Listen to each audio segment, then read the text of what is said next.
Yeah, he was just professional. He was locked in, patient.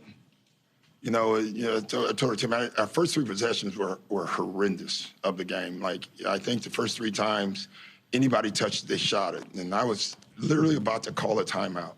And then the next possession, the ball, bam, bam, bam, guy got a three, and we were off to playing right. And we played right from that point on. I thought James and Maxey both did a great job, running pick and rolls. And I thought our team understood, okay, we need a bucket. We need to get the ball to Joel. We need the space, and he makes the plays from there. And I thought Joel did a great job of shooting when he needed to shoot and passing when he needed to pass. Target Al Horford, especially in the second quarter. Will everybody get away? Yeah, I don't think it was Al. I just think he was targeting whoever. He came in the game. You could just listen. He wanted to play. The whole team did. I thought our composure overall was really good. They're going to make runs. They're going to make shots. And that team is tough. They just keep making tough shots. And you got to breathe through it. You really do. And I thought our guys did that. Doc, just how were you able to just unlock Tyrese tonight? Just looked like he was much more aggressive than he has been in the series. Honestly, the ball went from side to side. You think about he had 3 or 4 just point-blank threes because of their rotations. With him and Tobias, like I said, I think game 1 or whatever, game 2, it's a barometer for us. If Tobias and Maxey are involved, that means the ball's moving. If Tobias and Maxey are not involved, that means the ball's not moving. And the ball moved today. And then with 7 minutes left, we put it in his hand because we thought with his quickness, he can handle that pressure. Yeah, Doc, you're kind of talking about it already, but you guys played with purpose tonight, right? Yeah, Of course. Yeah, these are big games. They really are. Every game you play, the playoffs are hard.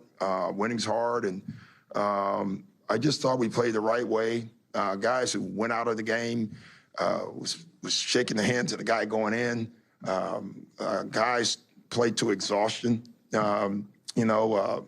Tobias, was begging to come out. Joel needed a timeout.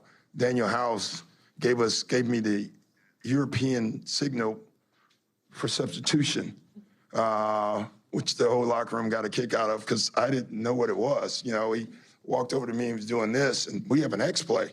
So I'm thinking, X play, and he said, "No, I can't breathe." And we got to laugh about it. That's what we were laughing on the sideline about. But he was fantastic tonight. But everyone who played was fantastic. I was actually going to ask what about House, just what going into your decision to go with him tonight, and just obviously. Yeah, listen, you go with a gut. I can tell you, we talked about it painstakingly yesterday and today between 3 guys who to play.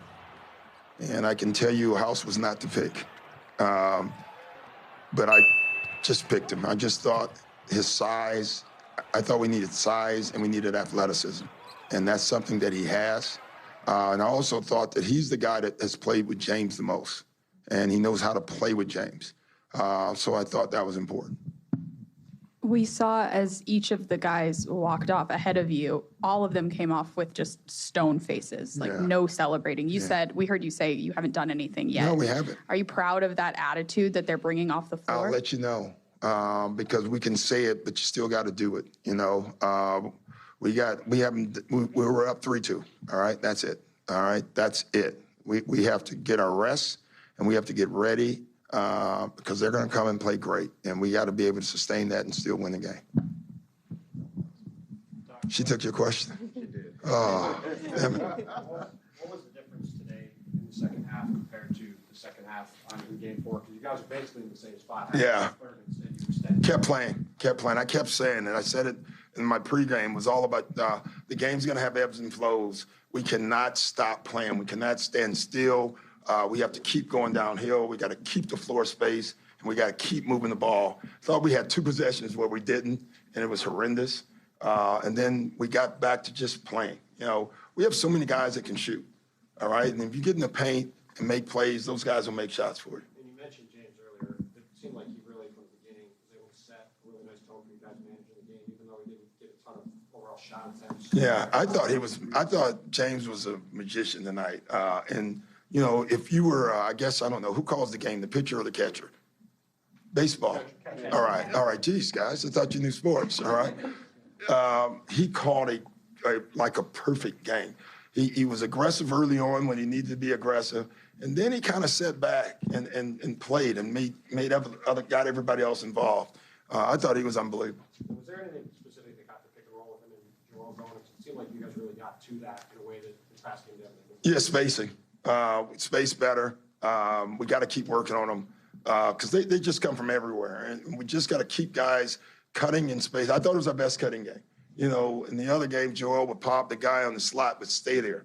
Now the guy on the slot is cutting out. So either that guy gets a layup or Joe gets to his spot, and I thought we did a good job of that.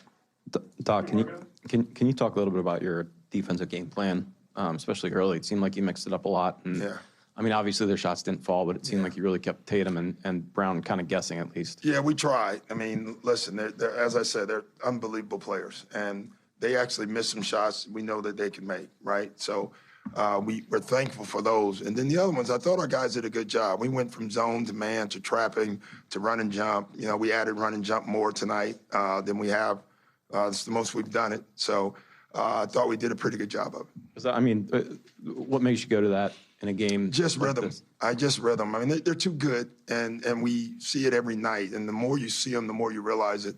One-on-one coverage is nice, but I mean, they make shots, and so we just wanted to just keep trying to affect their rhythm. And at times we did. At times they missed shots. So we'll take those two.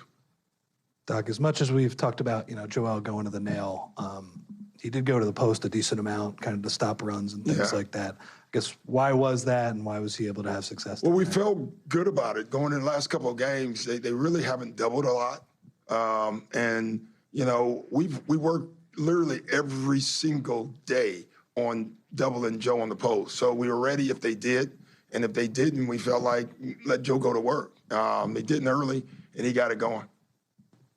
Thanks, guys. Thanks, guys.